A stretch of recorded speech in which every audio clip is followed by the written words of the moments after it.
Trade union നേതാക്കളെ, നമ്മളിന്ന് ഇവിടെ ഇപ്പോൾ പബ്ലിഷ് ചെയ്ത ബുക്കിൻ്റെ ഓതർ ബഹുമാനായ മലയാലപ്പുഴ ജ്യോതിഷ് കുമാർ, സഹപ്രവർത്തകർ എന്നുള്ള പേര് തന്നെ ഞാൻ വിളിക്കുന്നുള്ളൂ. നിങ്ങളെ എല്ലാവരും, നമ്മൾ വ്യത്യസ്ത സംഘടനകളിലാണെങ്കിലും പ്രവർത്തിക്കുന്ന മേഖല ഒന്നായതുകൊണ്ട് പ്രിയ സുഹാക്കളെ, സുഹൃത്തുക്കളെ, സഹപ്രവർത്തകരെ, ഈ ബുക്ക് എനിക്ക് വായിക്കാൻ കഴിഞ്ഞിട്ടില്ല. പക്ഷേ തൊഴിലാളി വർഗ ചരിത്രത്തിൻ്റെ നാൾ വഴികളിലൂടെ അദ്ദേഹം സഞ്ചരിച്ചുവെന്ന് അദ്ദേഹവുമായിട്ട് 5 മിനിറ്റ് സംസാരിച്ചപ്പോൾ എനിക്ക് മനസ്സിലായി. ആ വഴിത്താരകളിലൊക്കെയും നമ്മൾ ലോകരംഗത്ത് നോക്കിയാലും നമ്മുടെ രാജ്യത്തിൻ്റെ നോക്കിയാലും കേരളത്തിൻ്റെ നോക്കിയാലും തൊഴിലാളി സംഘടനകളുടെ വേദികളിൽ ആ പാതയോരങ്ങളിലൊക്കെ തൊഴിലാളിയുടെ രക്തവും അവൻ്റെ മജ്ജയും മാംസവും കാണും. പക്ഷെ ഇന്ന് അങ്ങനെ ദീർഘനാളത്തെ പോരാട്ടം കൊണ്ട് നേടിയ നേട്ടങ്ങളൊക്കെയും നിങ്ങളും ഞാനും ജീവിക്കുന്ന ഈ രാഷ്ട്രീയ കാലാവസ്ഥയിൽ നമ്മുടെ മുന്നിൽ, നമ്മുടെ കൺമുന്നിൽ വീണുടയുന്നതിനും നമ്മൾ സാക്ഷ്യം വഹിക്കുക. അതാണ് നേരത്തെ സൂചിപ്പിച്ച 4 കോടുകളിലേക്കുള്ള പുതിയ നീക്കം. നമ്മുടെ ഒരു സംസ്ഥാനം വേർതിരിഞ്ഞു നിന്ന് അതിനെ എത്ര കാലം തടഞ്ഞു നിർത്തും? പക്ഷേ ഇതൊരു രാജ്യമാണ്. ഈ രാജ്യത്തെ നിയമമായി അത് മാറിക്കഴിഞ്ഞു. നേരത്തെ പറഞ്ഞതുപോലെ ഹയർ ആൻഡ് ഫയറിലേക്ക് ലോകം നീങ്ങുമ്പോൾ ആ വഴിയിലൂടെ നീങ്ങിക്കൊണ്ടിരിക്കുന്നൊരു സാഹചര്യമുണ്ട്. വലിയ അധ്വാനമാണ് ജ്യോതിഷ് കുമാർ നടത്തിയത്. അദ്ദേഹം ആ ചരിത്രം നമ്മളെ ഓർപ്പിക്കുമ്പോൾ ഇന്നിൻ്റെ കുറേ യാഥാർത്ഥ്യങ്ങൾ മുഴുവൻ ട്രേഡ് യൂണിയൻ നേതാക്കളുടെയും മുന്നിലുണ്ട്. എല്ലാ അഭിപ്രായ വ്യത്യാസങ്ങളും, രാഷ്ട്രീയമായ വ്യത്യാസങ്ങളൊക്കെയും മാറ്റി നിർത്തി അധ്വാനിക്കുന്നവൻ്റെ, അവൻ അംഗീകാരം കിട്ടുന്ന, അവൻ്റെ ചോരയ്ക്കും അവൻ്റെ വിയർപ്പിനും വില കിട്ടുന്ന ഒരു സാഹചര്യം രാജ്യത്ത് നിലനിൽക്കാൻ എന്ത് ചെയ്യണമെന്നുള്ളതിന് എല്ലാ വ്യത്യാസങ്ങളെയും മറന്ന് ആലോചിക്കേണ്ട ഒരു കാലമാണ്.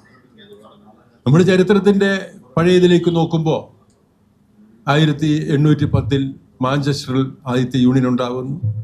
1918 ഇന്ത്യയിൽ ആദ്യത്തെ യൂണിയൻ ഉണ്ടാകുന്നു. 1920 സെൻട്രൽ ട്രേഡ് യൂണിയൻ AITC ഉണ്ടാകുന്നു, ലാലാ ലജപത് റായിയുടെ നേതൃത്വത്തിൽ. അതിങ്ങോട്ട് ഒത്തിരി പോരാട്ടങ്ങൾ നമ്മൾ നടത്തിയിട്ടുണ്ട്. പക്ഷെ ഇന്ന് അതാണോ സ്ഥിതി? നേരത്തെ സൂചിപ്പിച്ചല്ലോ IT മേഖലയെ പറ്റി.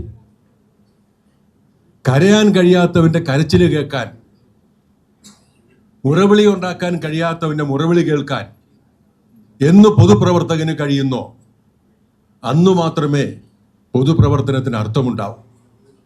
സംഘടിതമായി നിന്ന് ശബ്ദമുയർത്താൻ കഴിയുന്ന നിരവധി ആളുകളുണ്ട്, സംഘടനകളുണ്ട്. സംഘടിക്കാൻ കഴിയാത്തവൻ്റെ വേദന കാണണ്ടേ നമുക്ക്? ഒന്ന് ഞെരങ്ങാൻ പോലും കഴിയാത്തവൻ്റെ വേദന കാണണ്ടേ നമുക്ക്? IT മേഖല യഥാർത്ഥത്തിൽ അതല്ലേ? എത്രയോ ആളുകൾ, ഞാനപ്പോൾ തിരിച്ച് അഭിഭാഷക വൃത്തിയിലേക്ക് ഇപ്പോൾ തിരിച്ചു വന്നപ്പോൾ ഞാൻ കുടുംബ കോടതിയുടെ അവിടെ കാണുന്നതിലെ ബഹുഭൂരിപക്ഷവും ചെറുപ്പക്കാർ. ഒരൊറ്റ കാരണം കൊണ്ടാണ്, കുടുംബ ബന്ധങ്ങൾ ശിഥിലമായി കൊണ്ടിരിക്കുന്നു. കുടുംബം എന്നൊരു കൺസെപ്റ്റ് തന്നെ, ആ ഒരു സജ്ജ തന്നെ ഇല്ലാതാവുന്നു.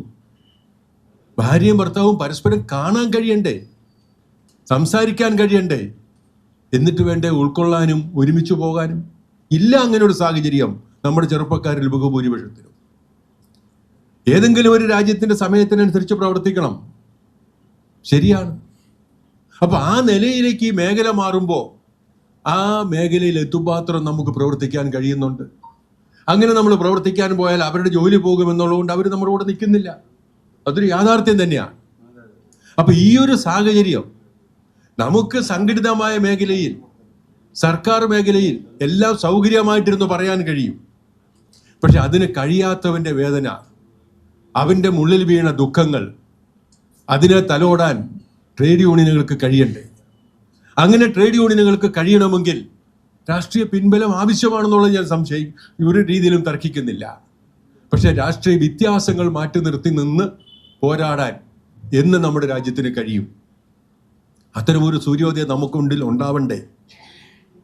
ആ ഒരു മേഖലയിലേക്ക് ശ്രദ്ധിക്കാൻ ഈ ഒരു വേദിയിൽ ശബ്ദമുയർത്തിയവരൊക്കെയും ആ ഒരു ധ്വനിയിൽ സംസാരിച്ചു എന്നുള്ളതിൽ സന്തോഷമുണ്ട്. ഞാൻ വളരെയേറെ വിഷയത്തിൽ നിന്ന് മാറിപ്പോകുന്നില്ല. ഇത് ബഹുമാനായ ജ്യോതിഷ് കുമാർ വളരെയേറെ കാലത്തെ അധ്വാനം നടത്തി ബുദ്ധിമുട്ടി നടത്തിയ ഒരു പരിശ്രമത്തിൻ്റെ ഭാഗമാണ് ഈ പുസ്തകം. ഞാൻ അദ്ദേഹവുമായിട്ട് ചെറിയ സമയം സംസാരിച്ചപ്പോൾ ട്രേഡ് യൂണിയൻ രംഗത്തുണ്ടായിരുന്ന ഈ കഴിഞ്ഞ കാലഘട്ടങ്ങളിൽ ഉണ്ടായിരുന്ന ഏതാണ്ട് എല്ലാ ആളുകളുടെ അധ്വാനത്തിൻ്റെ പ്രതിഫലനങ്ങൾ ആ ബുക്കിലുണ്ടെന്ന് അദ്ദേഹം സൂചിപ്പിക്കുകയുണ്ടായി. നമുക്കിനിയും മുമ്പോട്ട് പോവേണ്ടതാണ്. മുന്നോട്ട് പോവാൻ, മുന്നോട്ട് കുതിക്കാൻ, നമുക്ക് ആവേശം പകരണമെങ്കിൽ, നമുക്ക് ശക്തി ഉണ്ടാവണമെങ്കിൽ ഇന്നലകളിലെ തുടിപ്പുകളെ ഉൾക്കൊള്ളാൻ നമുക്ക് കഴിയണം. ആ തുടിപ്പുകൾ മുഴുവൻ കടലാസാക്കി രേഖപ്പെടുത്തിയ ജ്യോതിഷ് കുമാറിന് എല്ലാ രീതിയിലുള്ള അഭിനന്ദനങ്ങൾ രേഖപ്പെടുത്തിക്കൊണ്ട് ഞാൻ എൻ്റെ വാക്കുകൾ അവസാനിപ്പിക്കും. ആശംസ അർപ്പിക്കുന്നതിന് വേണ്ടി STUവിൻ്റെ സംസ്ഥാന പ്രസിഡന്റ് ബഹുമാനായ അഡ്വക്കേറ്റ് മൃഗമത്തുള്ള അവരുടെ ആദരവ് ക്ഷണിച്ചു. ബഹുമാന്യരെ, സുഹൃത്തുക്കളെ, ജ്യോതിഷ് കഴിഞ്ഞ കുറേ കാലമായി ഞങ്ങളെല്ലാം ഏറ്റവും അടുത്ത സുഹൃത്താണ്. ഒരുമിച്ച് പല പരിപാടിയിലും പങ്കെടുക്കാൻ സാധിക്കാറുണ്ട്. പക്ഷെ ഇതുപോലൊരു വലിയ ഉദ്യമത്തിന് നേതൃത്വം കൊടുക്കാനുള്ള ജ്യോതിഷിൻ്റെ കഴിവിനെ, പ്രാഗൽഭ്യത്തെ നേരിട്ടറിഞ്ഞ് അനുഭവിക്കാൻ സാധിച്ചുള്ള സന്തോഷം ഞാൻ ആദ്യം രേഖപ്പെടുത്തുകയാണ്. ജ്യോതിഷ് വിളിച്ചപ്പോൾ തന്നെ ഞാൻ വരണം തീരുമാനിച്ചതാണ് ആ ബന്ധത്തിൻ്റെ അടിസ്ഥാനത്തിൽ. പക്ഷെ എൻ്റെ വരവിനെ ഒന്നുകൂടി ഉറപ്പിക്കാൻ വേണ്ടി അദ്ദേഹം എന്നോട് പറഞ്ഞു, ഞാൻ എൻ്റെ പുസ്തകത്തിൽ STUവിനെ കുറിച്ച് കൂടി പറഞ്ഞിട്ടുണ്ട് എന്ന് അദ്ദേഹം പറഞ്ഞു.